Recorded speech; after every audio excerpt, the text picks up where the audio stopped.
Well, good evening, everybody. I'm Melanie Lawson, and we want to welcome you now to our live virtual town hall.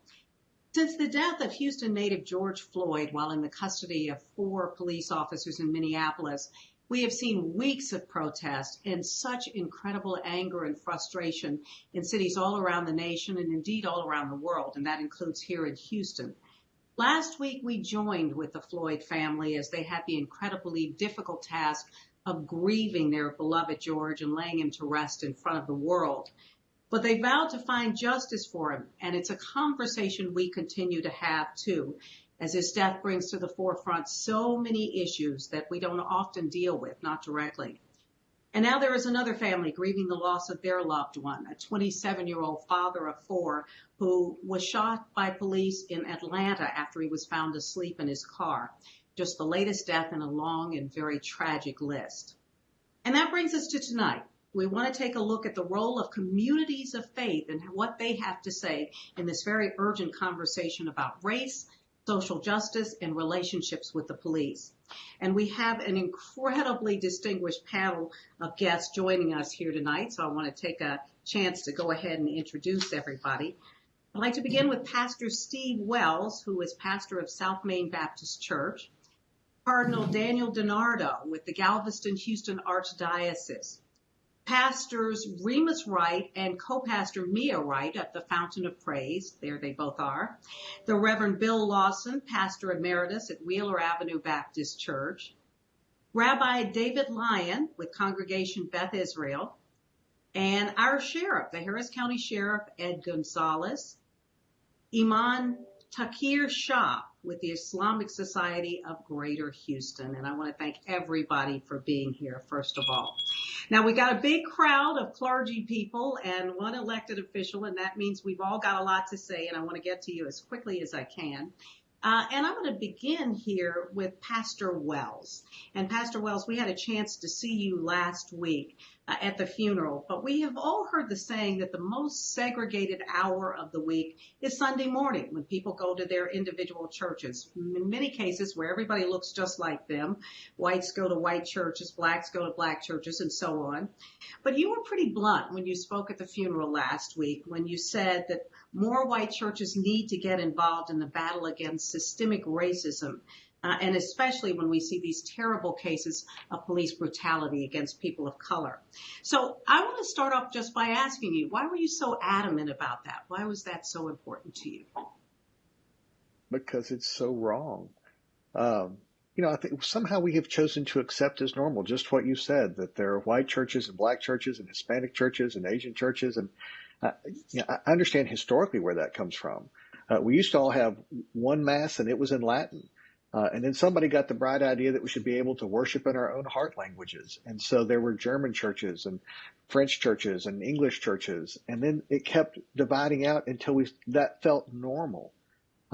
We've lost the idea that it's all part of the same church, that it doesn't feel right and normal to be in each other's services. And I think until we reclaim that biblical promise that in Christ there's neither Jew nor Greek, male nor female, slave nor free, that we haven't become one church. I think what George Floyd's death set off in us was just to see how far we've truly come when a person could be that casual and that callous in taking someone's life. But when a person doesn't recognize the image of God alive before him, that there's a work for the church to do to call us back into living in God's world and God's ways. So I thought if we're going to start, we should start with us. We should confess what we have done wrong, and we should seek ways to do right.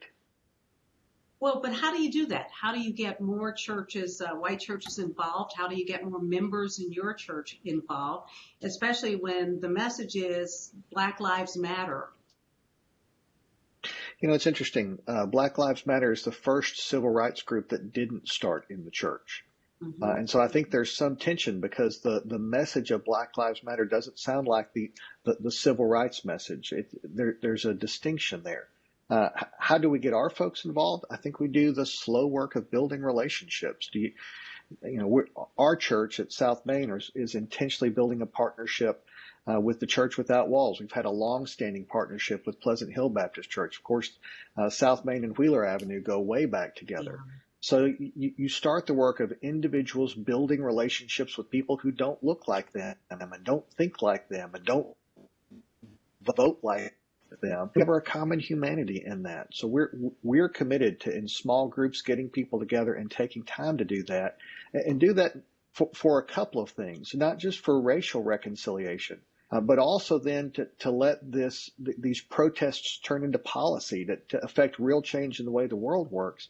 And then beyond that is a statement of Christian unity, that we've come together because we are one in Christ. Yeah, and you remind me once again of that long-standing relationship, as you mentioned, with our church, with Wheeler Avenue. I want to go to the rights right now, if I could. And you all made the really generous decision to hold George Floyd's funeral at your church, even in the midst of a pandemic, even though many of your own members were not allowed to attend your services for months. You've been doing virtually like most other churches.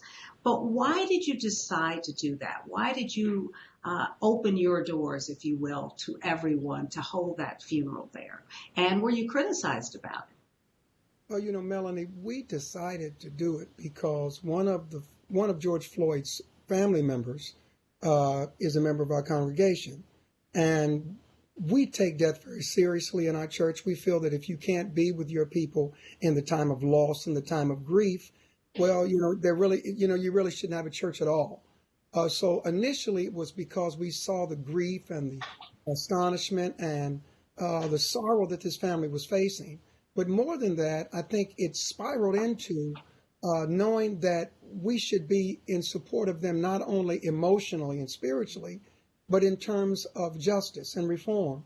We felt like that, we wanted to be a part of the process of change, because when we noticed what happened with George, we said we cannot continue to sit on the sidelines and just let this happen. Yeah. You asked Melanie if we, in fact, have been criticized by it. We actually have not heard much critical review of it. Actually, most people saw the compassion that was there. They saw the spirit of excellence that our team worked to make sure that the safety and protocols that needed to be in place during this season of COVID was in place as well. And most people saw the fact that, we were standing in with other leaders to say that, yeah, it's time for our nation to make a change, but also to serve not just our community, or not just the family in terms of healing, but to serve the community to start the process of healing. Well, and Pastor Mia, one of the things that I was really struck by was obviously the diversity of people who showed up, especially for the viewing the day before the funeral. And you made the deliberate decision to invite Pastor Wells to come in and speak and to talk about race. Why was that important as part of that service, to bring up the entire issue of race? Because, we wanted to show diversity. We wanted to also show that the problem that happened with George Floyd in Minneapolis is a problem that is happening all over the country. And if we are to do something about it, we must do it as a unified front. There must be people from all walks of life, every color, every creed, every religion. We have to join together. And this is an issue that is plaguing our nation.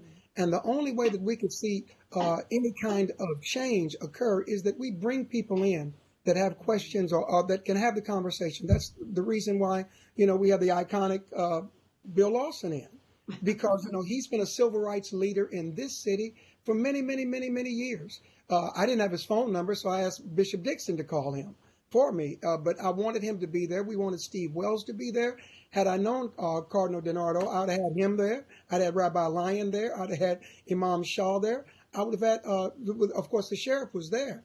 But we wanted everybody to be there to be a part of the conversation, that this has got to change. And the only way it can change, all of those of us who are people of faith must join together to make this happen.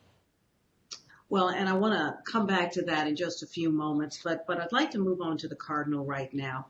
And Cardinal DiNardo, the Catholic Church has been diverse since its inception, and certainly that is the case here in Houston, in the Houston area. In fact, I looked it up, and I think you've got 1.7 million Catholics in this area out of more than 6 million people, so almost a third, which is just amazing. But diverse doesn't always mean open, and certainly not about issues like race and discrimination. So I wanted to kind of refer to something you wrote just recently in the Catholic News. And first you quoted scripture, of course, and you said, "You hypocrite, first take the plank out of your own eye, and then you will see clearly to remove the speck from your brother's eye." And that's Matthew 7:5. And then you went on to say that plainly stated, or it is plain to see, we in America have a plank in our eye with regard to racism. It is a tough but necessary reality to confront because we cannot address a problem until we acknowledge it. And then this was the key part. You said in the past, leaders of the church frequently refrain from speaking out when acts of racial violence or other injustices have come to light. No more is what you wrote. So that's my question for you. What does that mean? What happens now within the Catholic Church here in our area and on a wider scale? Well, first of all, thank you for having me here this evening with all these other distinguished leaders. I keep thinking of Reverend Lawson, who was such a deep, deep friend of my predecessor, Archbishop Fiorenza. I think the first things that we're doing as a church, and we have to do rightfully so, is we have to grieve.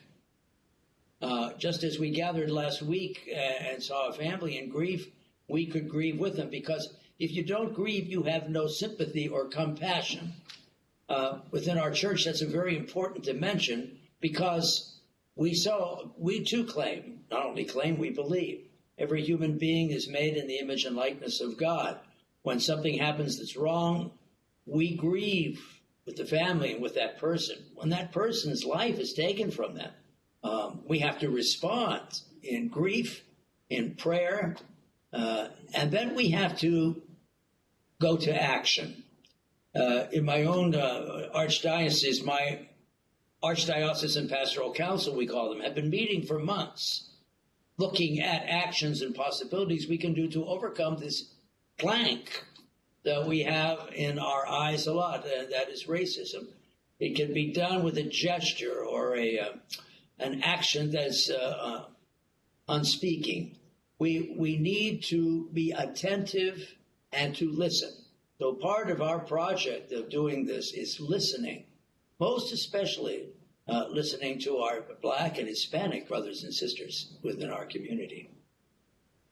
Well, Cardinal, I really want to press you on this because I don't get to Mass very often, but certainly one of the things that I've heard from many of my Catholic friends is that often this is not an issue that's brought up, for instance, by the priest as he is delivering, is it the homily? I hope I'm saying that correctly. Right, sure. At service. And is that something you're going to say to many of your priests now, that it's important that you talk about this issue? It is important that we show how important it is to us in the Catholic Church? Sure, and in fact, I've spoken about this before, but I will continue to speak about this as we go along.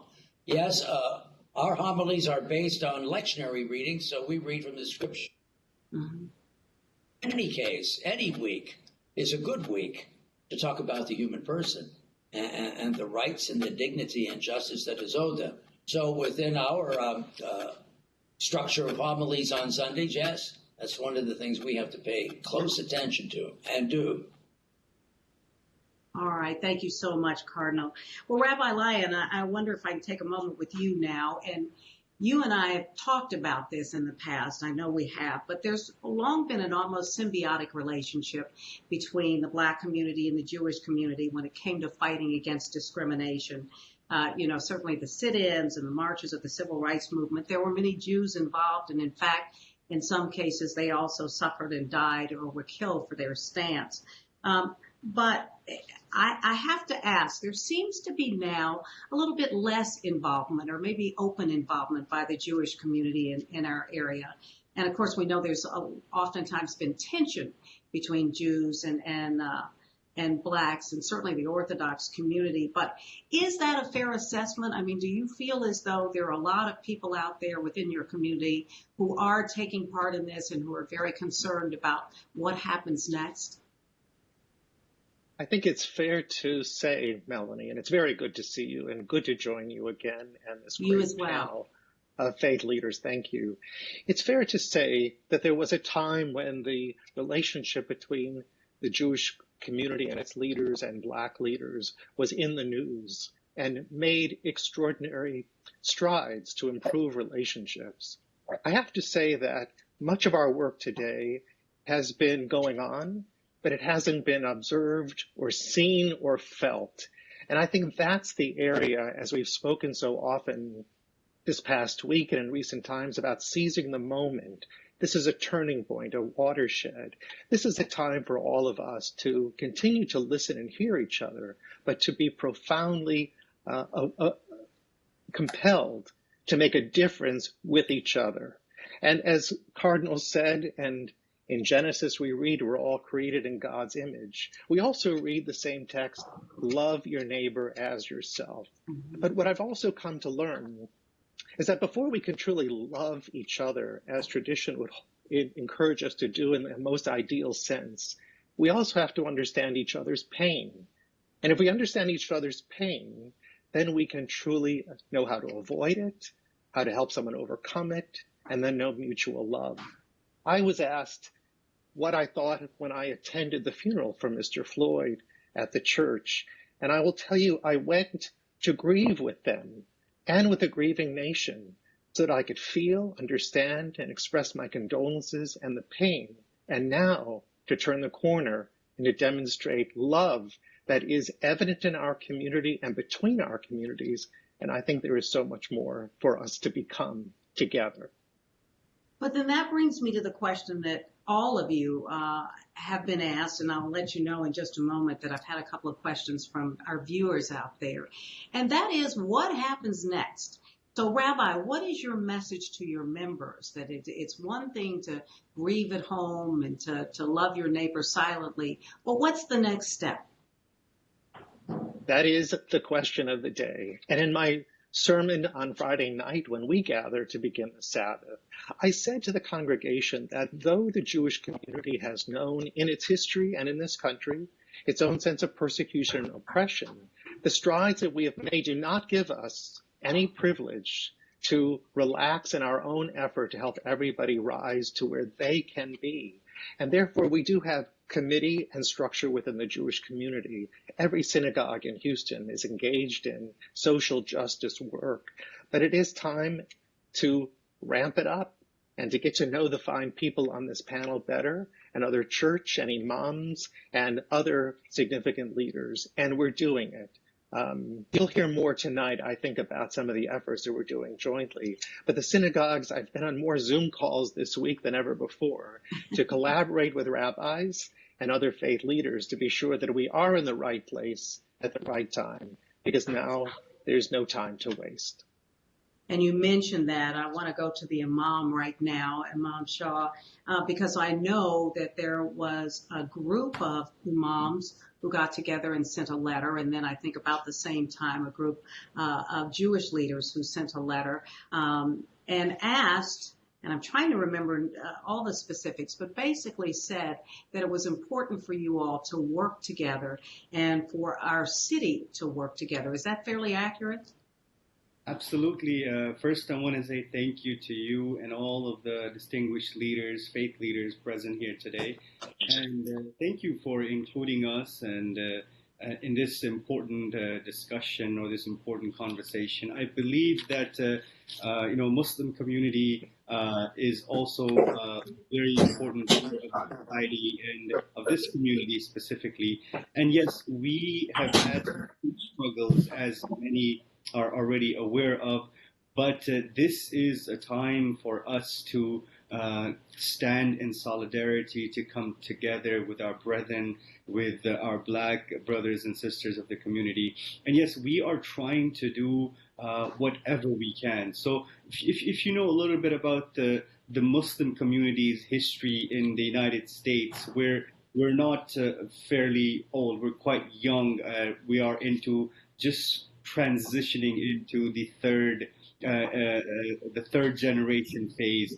So now, just recently, we have started revamping and empowering our interfaith, our outreach, our social services initiatives. Although not to say that when it comes to Islam and Muslims, that's not the case. That's always been the case. But when we had the first, second generation coming over here, now we were focused more on religious services. But now, if we were to look at the data, the Muslim community also consists 20% of the Muslim community is the black community. So that is a huge number among us. So we cannot just say that the black community is part of us. And a great figure, Malcolm X, who was also a Muslim, and he was part of the civil rights movement and he had his great role that played in history. Muhammad Ali was another figure,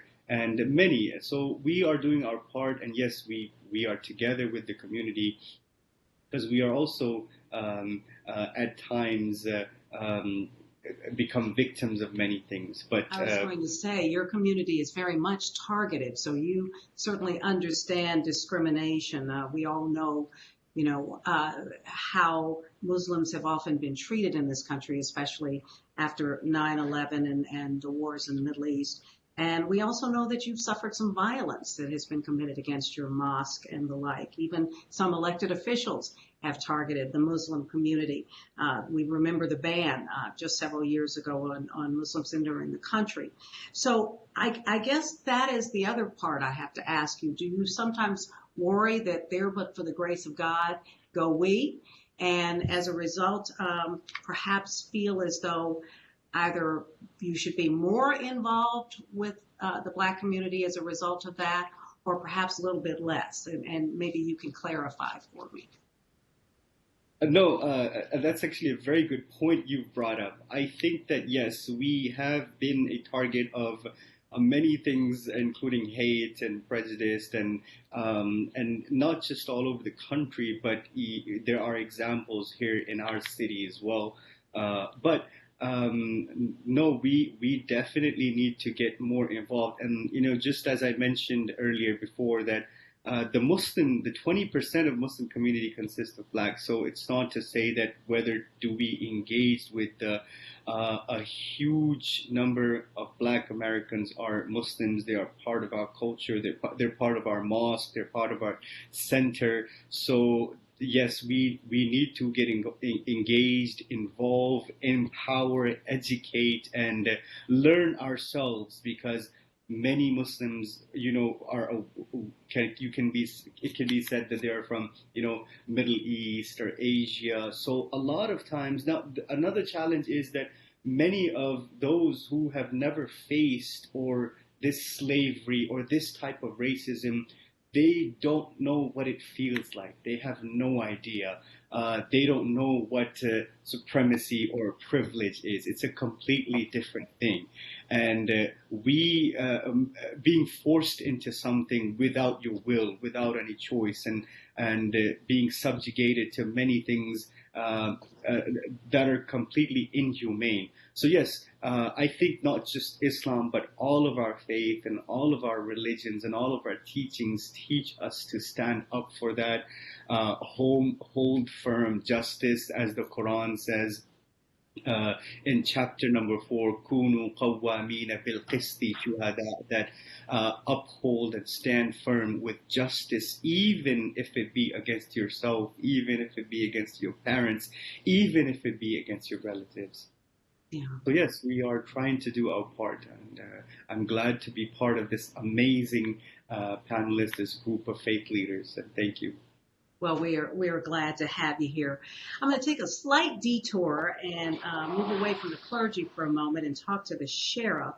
And Sheriff, I want to bring you in on this because there is obviously the issue of bias that still hangs over virtually every law enforcement agency there is out there. And as a result, you're a person of color. You've worked now for the Houston Police Department as well as for the Sheriff's Department. So you know firsthand how things happen behind the scenes with officers, and officers sometimes who may target black and brown communities or over-police their neighborhoods. So what do you do now that you're at the top of the food chain? How do you turn that around? And how does it make you feel when you hear, for instance, a black mother or parent or wife say, I'm afraid to have my husband walk outside the door or send my son on an errand in the car, or even have, my kids playing out in front of the house? How does that make you feel?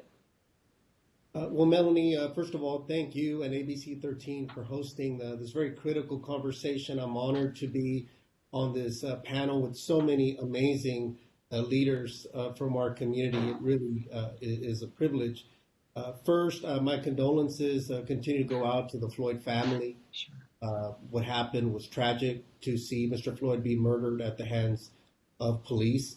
And, you know, for me, as a Latino man, my memory takes me to when I was just a young kid, being a native Houstonian here in my very own community, when we saw the riots break out in 1978 after the incident involving the death of Joe Campos Torres in 1977 at the hands of police here locally.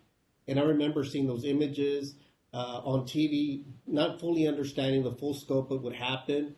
But fast forward now, little did I know that I would be now in a leading role, leading one of the largest police agencies in the country, and really feeling the need to make sure that I'm helping take my chosen profession in a better direction and making sure that these incidents don't continue to occur. But what happened to Mr. Floyd, sadly, is playing out far too often across our nation. We're seeing a lot of encounters between police and members of minority communities, especially with Black men, turn deadly, and that has to change. And I think that what I hope is that we just don't see cosmetic changes, but we need serious change to really occur. We need to make sure that we use this moment as an opportunity to come together to stand in unity and solidarity against racism of any kind. Not only in policing, racist policing has no place in American society.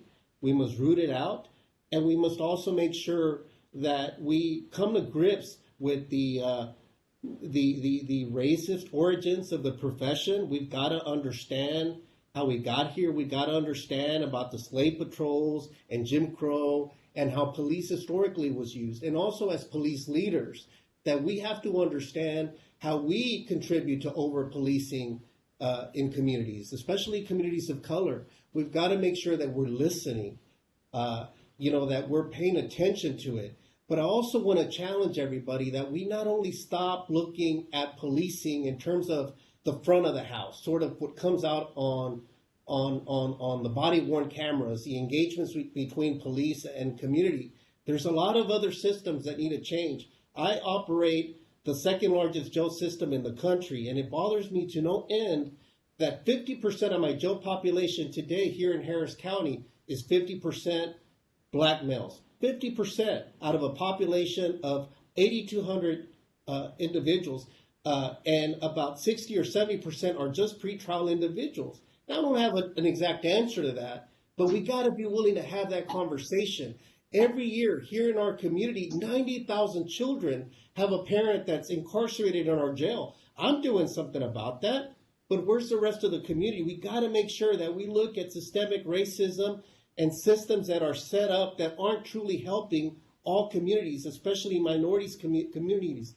We've got to make sure that once and for all, we embrace the notion that Black lives matter, that our Black brothers and sisters are not expendable, that I as a Latino male can stand in solidarity with them and at the same time support law enforcement, that I can have a voice to help educate and help educate individuals about what policing is about, the things that we get right and the things that we get wrong. We've got to make sure that we understand that just because we understand that certain cases may be under investigation doesn't mean that the community has trust in those systems that have been set up to try to bring police accountability.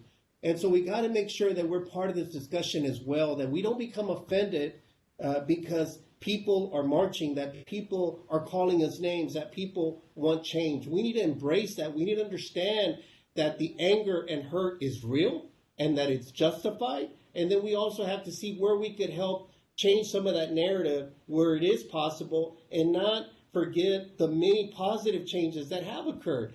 Many positive But changes. Sheriff, you're the guy at the top now. You are the person who is in charge.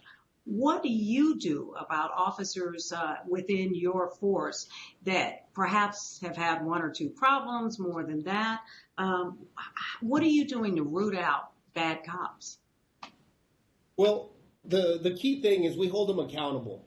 When it's appropriate, we seek or move to terminate them. We have no room for that in our agency. We have a lot of policies. We're revising our policies even more to make sure that we have the right protocols in place. We review our training. But as the old saying goes, is culture eats training for breakfast. We got to make sure that we don't only have nicely written protocols and rules in place, but that officers and deputies are actually following those, that they know that they will be held accountable. What I saw in Minneapolis was one primary individual was the focus that seemed to be callous and indifferent to what was going on, but there were several others that didn't intervene, that didn't step in, even though they had a duty to do it and didn't do it. So we got to make sure that our culture dictates that the others will also be held accountable, that we look at issues that are much broader than the power that I can have, because there are civil service protections in many police agencies across the country that do protect officers. And look, many of those protections are valid and necessary. We want to make sure that those protections are in place. But at the same time, when somebody does something wrong, even as a profession, we must be able to move quickly to get them off our force, to pursue criminal charges, and make sure that they're not going to serve in this profession anymore, whether it be with my agency or another one down the street or somewhere else in another state. So some rules do need to change, but we also have to make sure to say, are we doing enough? Can we change the over-policing? Can we change our training at the academy to not be so militaristic, but also reinforce that we are guardians of the community? In many ways, we've forgotten that we're meant to protect and serve. Protect and serve. It's not us against the community. It's us with the community to protect them. And I, as a police executive, have invested a lot of my resources to make sure that we are offering those support services. Look, policing in America, we're called to be in the front lines of three important issues: mental illness, addiction, and poverty. Those should be community-based responses, not a police response, but somehow we've inherited those duties and we're not the best. We could have a role in that, but we're not the best to deliver that. We should be looking at public health models for that and investments in the community to address that, like we're doing now with the opioid epidemic. We should have done it with the war on drugs when we had the crack epidemic, but instead we have we criminalized it and we sent a lot of men to prison over the war on drugs. That's got to change. So you wouldn't mind giving up some of your budget, for instance, for other social agencies that do deal with some of those issues you're talking about, like mental health and homelessness and the like. You wouldn't mind doing that? I would not mind. We're doing it now. I don't like I believe that the narrative or the branding of defund police. We've heard some movements to abolish police. I don't believe that's the right terminology to use or to be going in the direction, but we should not be distracted by the language that's being used. I think where it's appropriate and it makes sense, if there's a community-based organization that can better serve those vulnerable communities, great, let them do it. But also, don't just pull money away from law enforcement if we're doing something very well. We have some programs that are battle-tested, that are evidence-based, that are making a huge difference to the community. We have programs right now that support and mentor, children that have a parent that's incarcerated or in jail. Nobody else is really doing that. There's ministries, and we appreciate Fountains of Praise and others that are investing in that, but we're also doing that work in-house. And so it doesn't have to be one size fits all. There's room for everybody to do it. But if we could redirect some of the funding that we have to help the community, then we're open to that discussion. And I want to be part of the solution. I don't want to be part of the problem. And that's what we want to talk about tonight. But real quickly before I let you go, and this is a quick yes or no, how do you feel about releasing body cam video? When we had a controversial incident that happened a couple years back, it was a result of deadly force. I released that video, I believe it was within 2 days of the Okay. incident. So I'm a big believer in transparency. I know there's a lot of other uh, nuance to that. We've got to work to make sure there's a successful prosecution. But nowadays, everything's filmed. And look, the truth of the matter is these incidents have happened for many, many years. From the beginning of time, they just simply weren't filmed, you know. And we got to speak the truth on that. And And so now we are now, seeing. yeah, and now all these situations have been filmed, you know. Mhm. So it's a part of reality. We've got to, you know, the information belongs to the community. They deserve to be transparent. So we're going to refine our policy, but my goal would be to release video within 30 to 45 days. Obviously, we have to consult with the DA's office on that as well. We'll firm up our policies, but historically, I've shown that whenever we had a video in a controversial situation, we released it, I believe, within 2 days. That's probably a little too fast, to be honest with you, but somewhere within 30 to 45 days should be a reasonable time, I think, that we should be considering seriously releasing it. I All can only right. Well, speak for my. well, we appreciate that very much, Sheriff. And I want to get back now to some of our religious leaders and to talk about their relationship with you and other law enforcement agencies. But Bishop Dixon, I know you kind of snuck in here, and I'm glad to have you here as a matter of fact. You held a rally yesterday for clergy, urging Houstonians to rally against racism and against police brutality. Um, and why, I guess this is kind of the overall question really for everybody here, but why do you think religious institutions should get involved with the entire issue that has been raised by these protests? It is an issue that Black churches have dealt with really since slavery almost, but why do you think this is so critical, and how do you get others involved?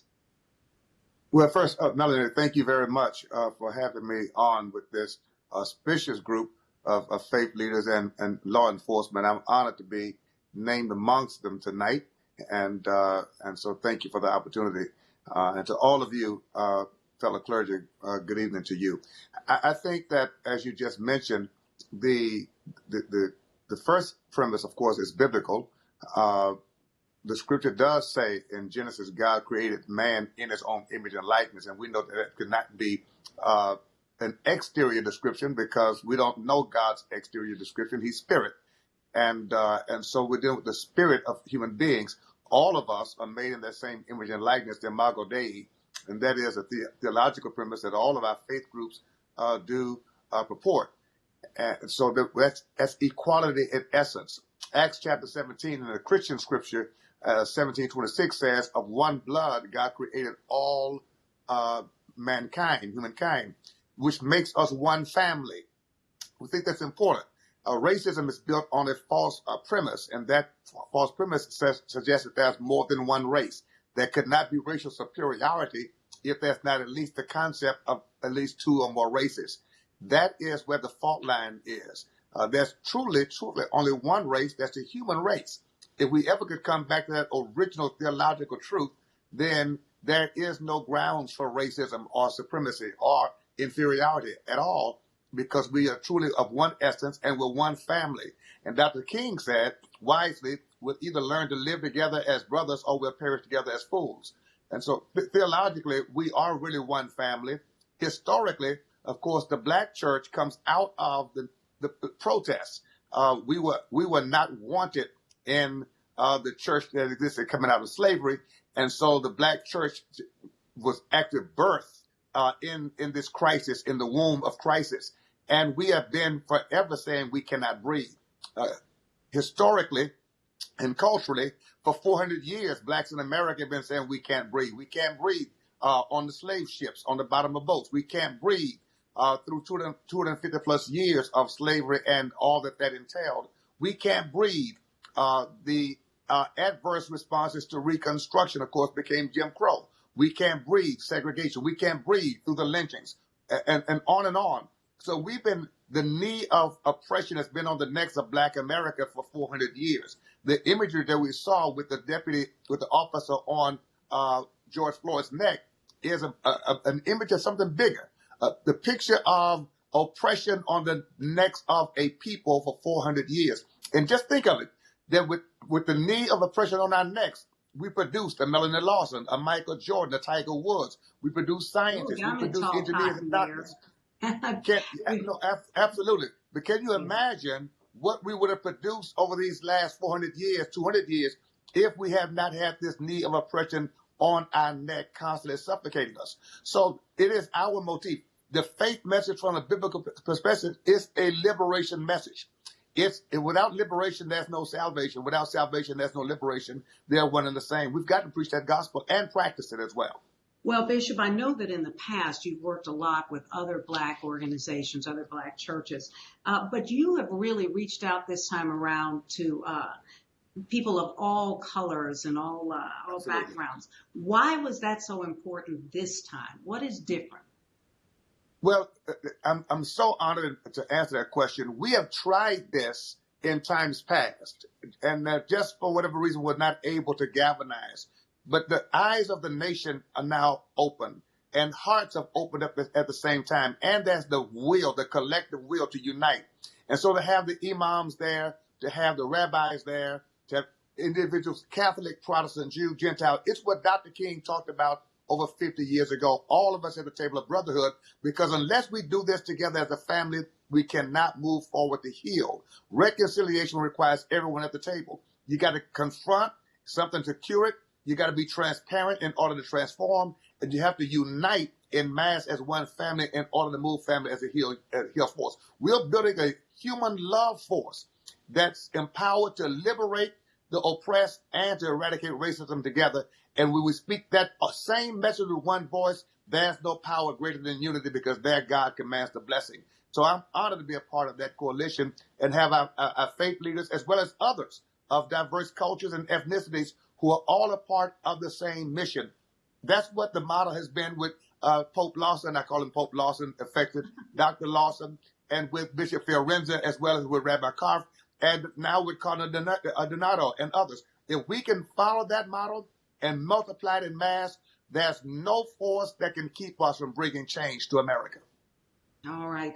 And in just a moment, I want us to come back and talk about what happens now. But I do want to go to Reverend Bill Lawson. And if I slip and call you Daddy, please forgive me for that, everybody. But I do want to ask you about the civil rights movement, which you were so much a part of in Houston, Texas, back in the 60s and in the era of MLK. It started in churches. It was built by churches. The Southern Christian Leadership Conference, SCLC, was all about churches. What do you think the difference is now? As you look at all of these marches, you were at the protest several weeks ago, you were at the funeral. What is so different now? Well, first of all, I want to thank you. For at least. Hold on a second, Reverend Bill. We don't hear you very well. Let's see if, why don't you start up again? Because we don't want to miss out. Okay, this is when I say, Daddy, can you say a couple of words? Okay, can you hear me? Yeah, we can hear you a little bit better. Go ahead. But yeah, try it again and talk a little bit about the history and what it was like in Houston, Texas in the 1960s when you did these protests. Talk about that.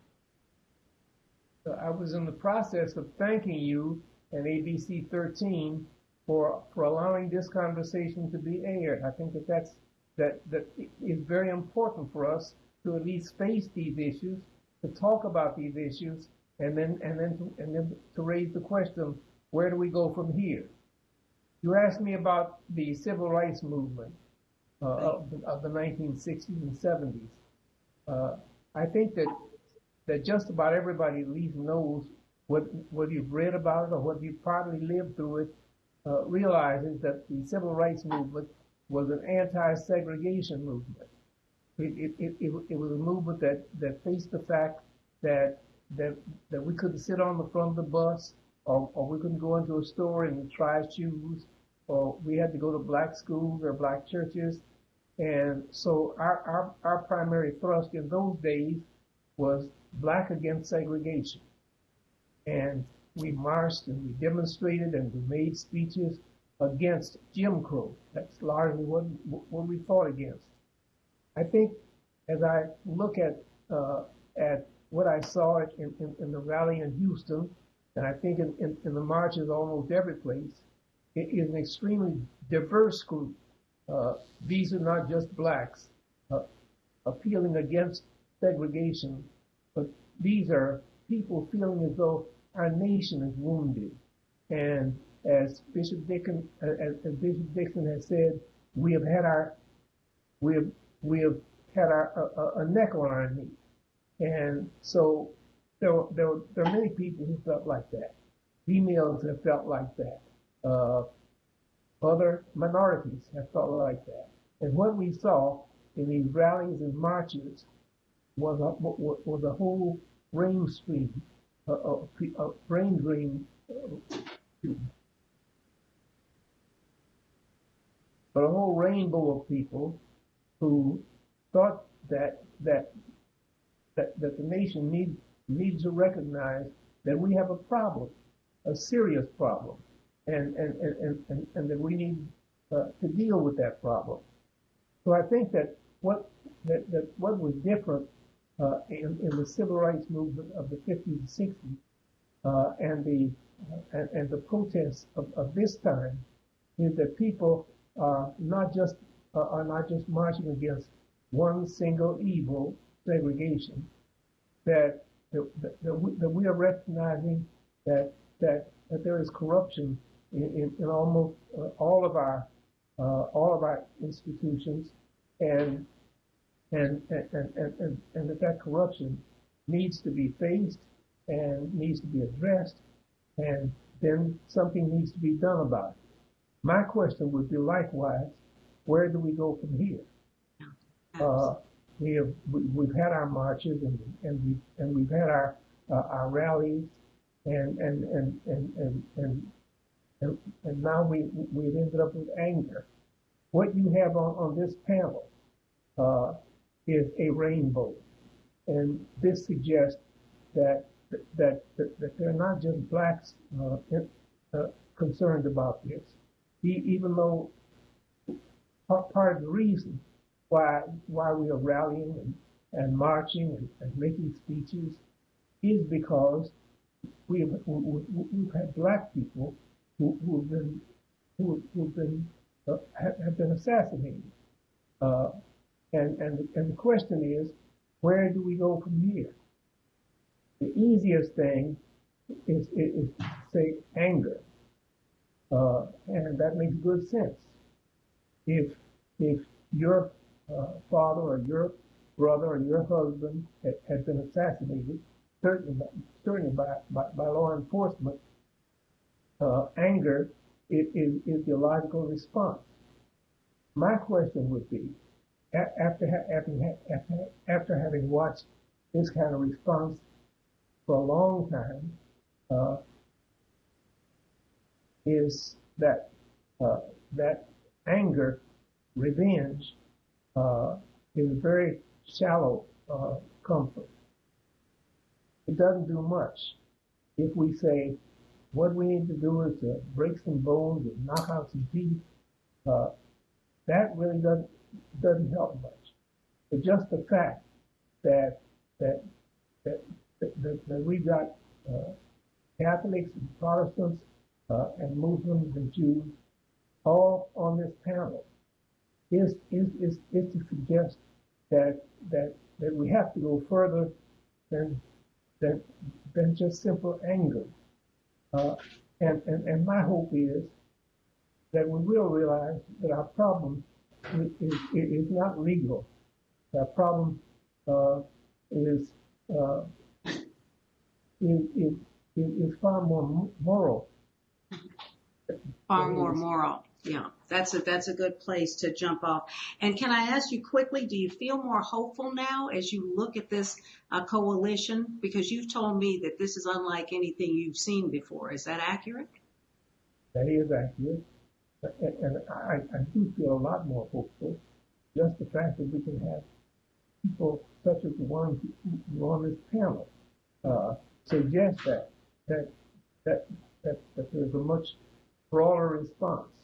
And And I think that as I look at this response, that we're probably moving closer to a time when when when when when we will have a national response. Well, we've only got a few minutes left. So rather than me trying to give you all very, pat questions, I'm hoping we can open up the conversation a little bit. And I want to bring it to a head by sort of telling you what a couple of the questions I got from viewers were. One was, this is from an 18-year-old student, Adam, from Harris County, who was a college student. And he said his question is for the Cardinal. How do you plan on helping millions of parishioners understand the different forms of racism in our society? And then at the other end of the age spectrum, Ralph 76 from Houston says, the chaos in today's world, I believe, has been brought about the lack of God in this great country. So as a panel of different segments of society, what are you really going to do to address this problem? And that is our bottom line here. Everybody wants to know. We've marched, we've talked, we've, been angry, we've, there have been riots, all the like.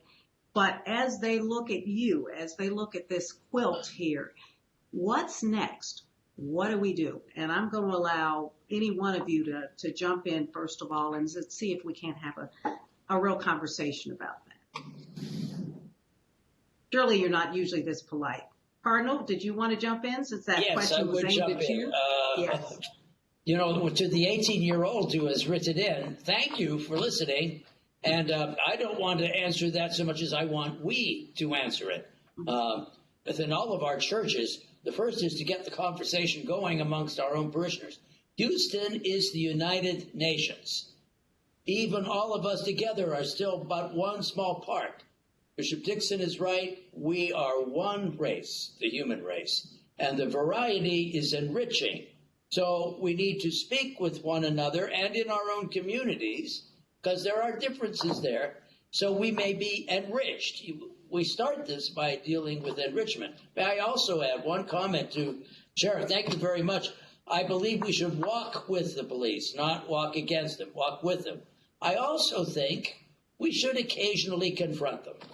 There might be a civil or civic way in which that can be done. That's just simply a suggestion. Well, Cardinal, I have to ask you the same thing I asked my dad. Are you more hopeful now? You've certainly seen many permutations of this issue. I'm very hopeful because it's out in the open. Unless something is recognized and stated and it remains under the table, it always, has a manner of not going away. This is when you confront it. So I'm very hopeful. Melanie, I can say that I'm hopeful if, in fact, the system responds and reacts in a way conducive to what's going on. And by that, I mean, with what happened to George Floyd, if, in fact, we look up and see that there's not any kind of conviction, we go right back where we were. I just happened today to be listening to Marvin Gaye's song, What's Going On? And I noticed how he talked about back in the 60s, what's happening today. And there's Bible for that. As a matter of fact, in Isaiah 59 and 14, he says, and judgment has turned away backward, and justice standeth afar off. For truth is fallen in the streets, and equity cannot enter. And that's what we're looking at right now. He goes on to say, and the Lord was displeased that there was no judgment. I think that what we can do moving forward, we can inform, we can inspire, and then we can empower. We've got to let in our churches, our people know information about what's going on, how to handle themselves if they're stopped by the police, how we can connect with local government officials so that we can see to it that people know the police in their communities. But then also we've got to continue to inspire by preaching messages that are messages that go beyond pie in the sky, sweet by and by. They have to be messages that talk about empowering down here. And that's the thing that we have to. Mia and I have raised 4 young black boys. Thank God all of them are successful. But when they're out on the streets at 12 o'clock, 1 o'clock at night, it's the same situation. It's the same situation. They're just black men out on the street. And so We have to really do something about making sure that the system, because there's layers of systemic racism that goes just beyond policing. It's education, it's health. We're living with food deserts all around us. It's socioeconomic, where you can't get a decent loan, or you can't get a decent interest rate. Those are all issues that we've got to speak to. Melanie, thank you for taking this hard task of having the conversation. But I want to add to this. I'm extremely hopeful.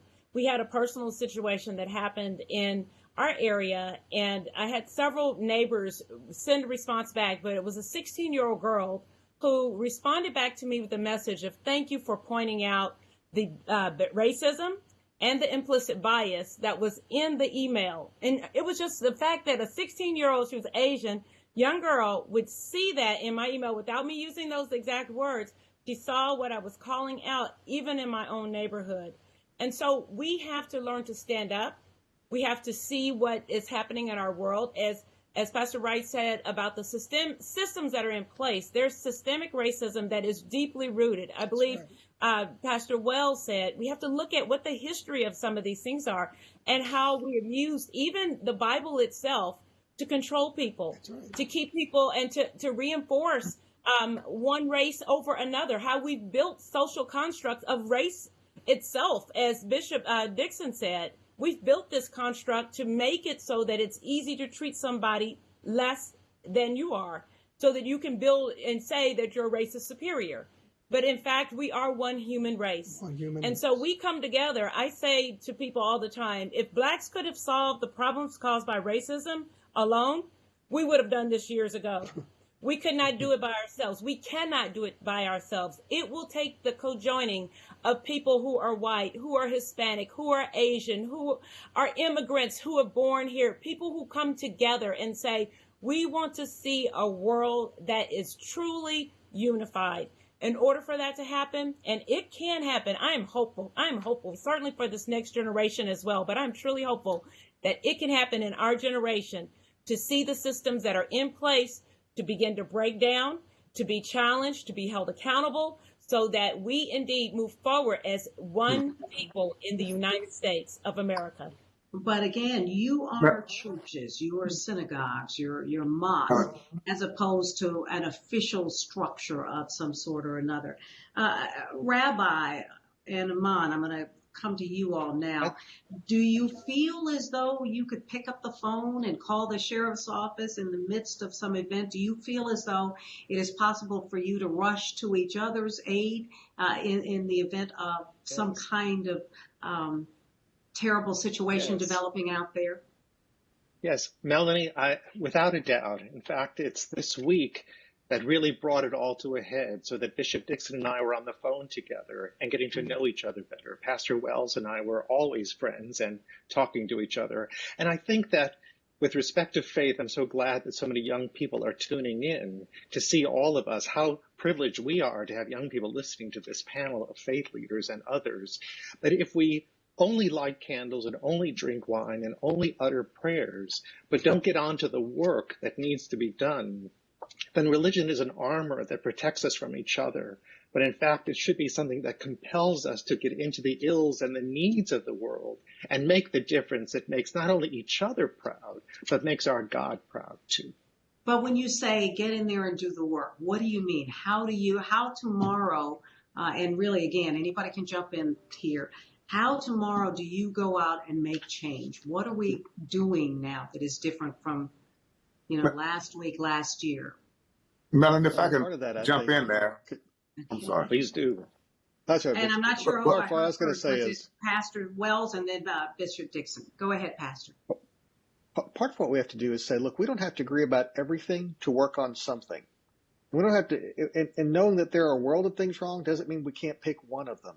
There are lots of things that are wrong.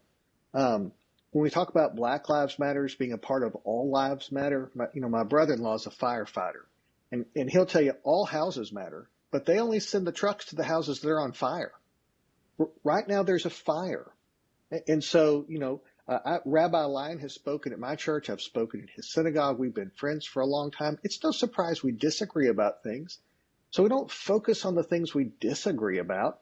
Uh, 7 years ago, when payday lending was really beginning to rear its head in a new way, Rabbi Lyon and the Cardinal and I were instrumental in working with the city to pass legislation to try to curb payday lending in the way that we can at a municipal level.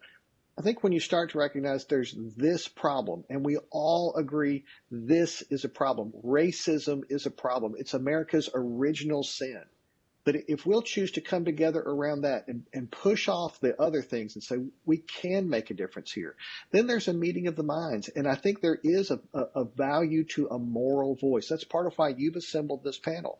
That's a voice that the business community listens to. It's a voice that our politicians listen to. And part of what is so surprising about that voice is when there is such unity among Muslims and Jews and Protestants and Catholics and white churches and black churches and Hispanic churches and Asian churches, there is this sense that God is at work in the world around us. And we get to be a part of that. That's part of the hardship of leadership, is to take on that stewardship of these kinds of moments. And I know Bishop Dixon wanted to say a quick word. Yes, Bishop. No, very well said, Pastor Steve and Rabbi as well. Thank you, Bishop. I think that we've got to move from anger to agenda. And an agenda is very important. And what's really good about these dialogues is to work together. First, we got to listen, we have to learn. And that's how we express our love for each other. If I'm in pain, you have to listen and learn. And then as we're learning and we work together, we can do better together. Let me mention a couple of things. One, racism is in education. Identifying what's missing in education for African American and other minority youth. That's got to be an agenda around that. Why is it that black schools, urban schools, are less funded? Why are those buildings dilapidated? Why are those programs suffering? An agenda around systemic racism in the educational system. That's what with One Family, One Future, we're working on an agenda that deals with racism in education, racism in mass incarceration.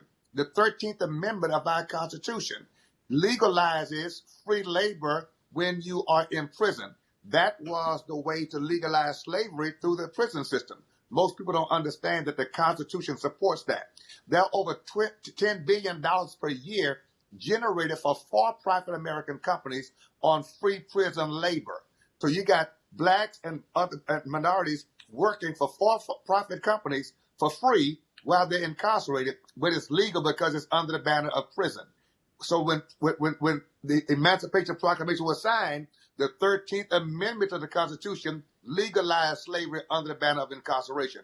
Most people don't know that, but we've got to teach that, then understand that's why the war on drugs, as it was mentioned earlier, the war on drugs was about getting more people in prison. That's why crack, as the sheriff mentioned, was a crime and opioids is a sickness, because it was about incarcerating more and more people. That's what mass incarceration is about. That's racism in incarceration.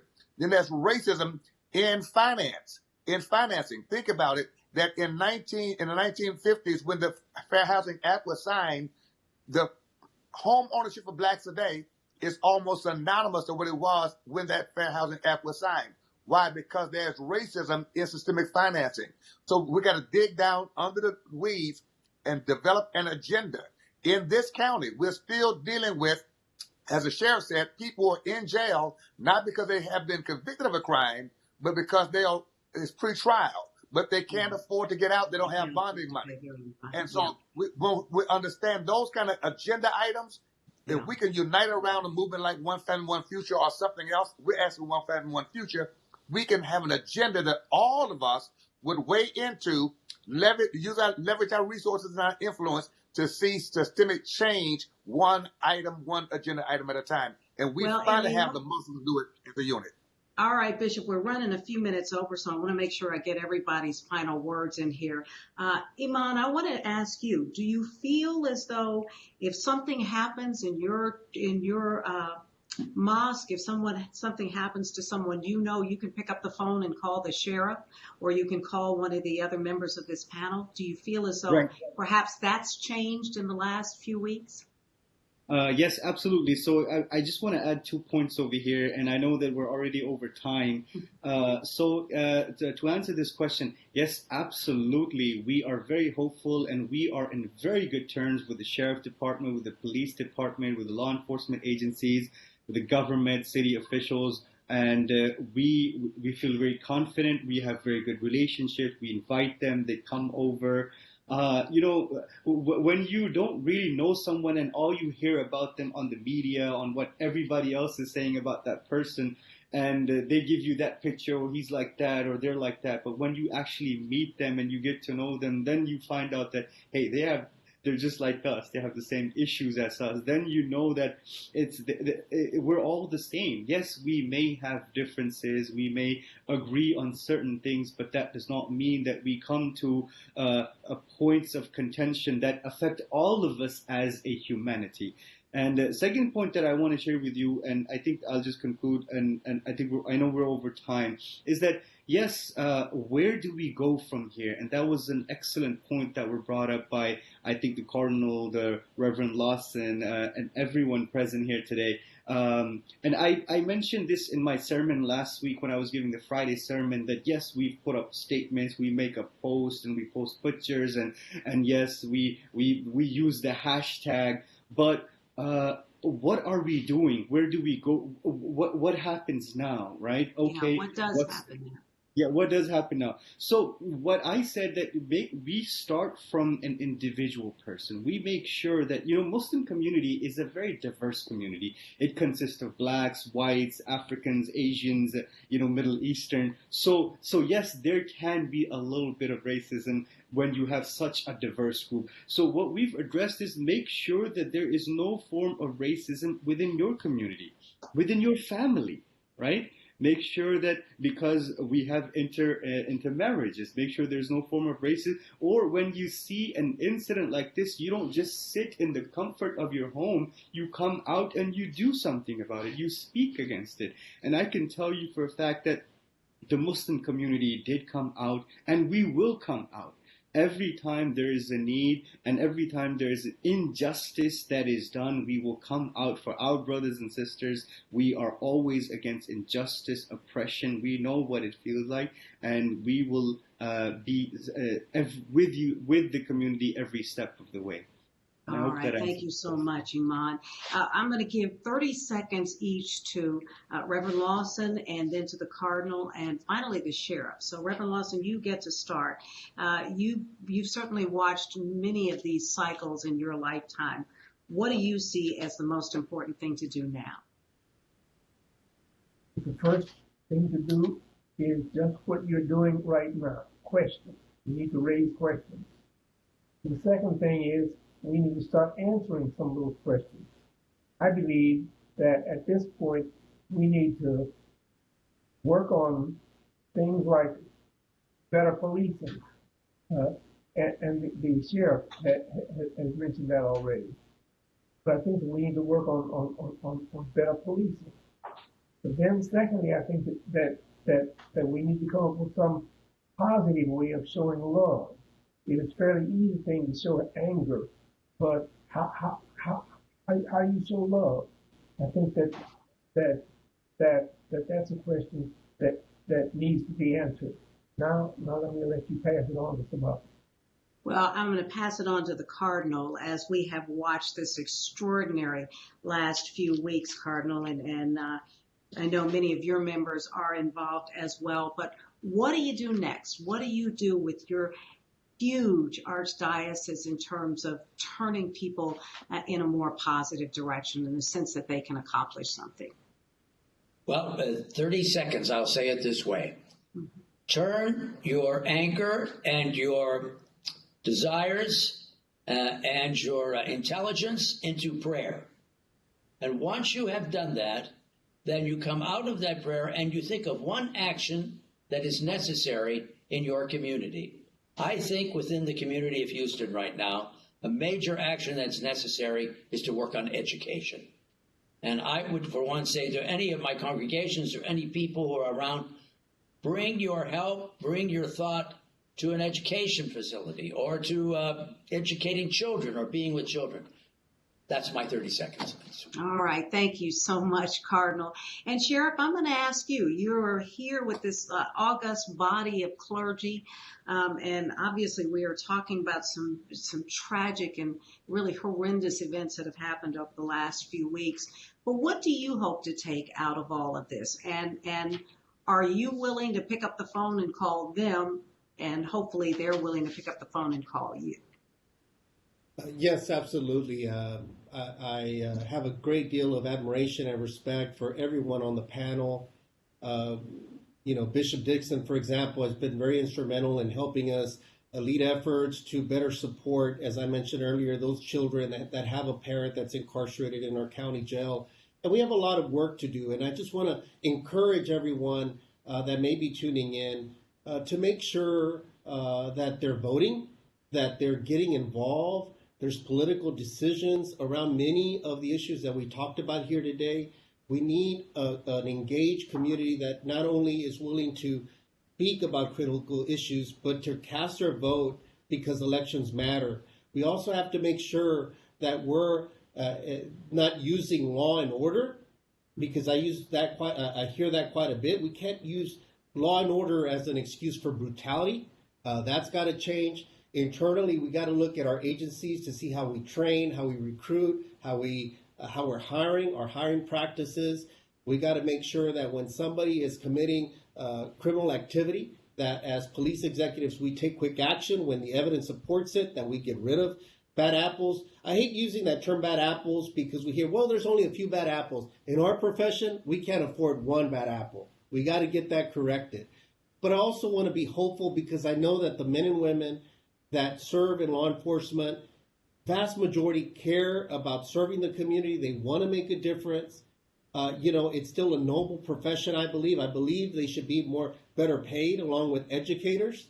But we've got to make sure that we're willing to do the work, put in the work to change our profession, make sure it's going in the right direction. We need to listen to the cries from the community, that pain from the community. It hurts me when I hear a black mother or father said, yeah, I've had that talk with my son.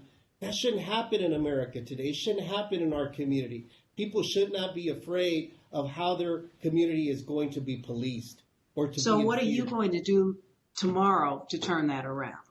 Well, we're already doing that. We're taking a deep look. We're going to see how we could bring more focus into procedural policing here in the Harris County Sheriff's Office, how we're hiring and recruiting and how we're training. We're looking at our policies to make sure that they're not only correct legally, but that we're also clearly emphasizing the de-escalation part of it, not only embedded, but it needs to be front and center, protecting the sanctity of life. I'm looking at myself in my capacity as a leader because the buck stops with me. I've got to be willing to look at myself to see how am I contributing to my organization not doing better.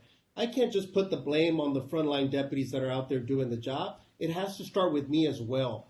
And I'm willing to look in the mirror and see how I can do better, how I can prepare myself as a better leader. My Catholic perspective, my studies at the University of St. Thomas, where I graduated from, my master's degree, taught me about the communitarian perspective, that the power of community relationships, and how we can lead on social justice. All those issues are so important in helping educate and leading my work going forward.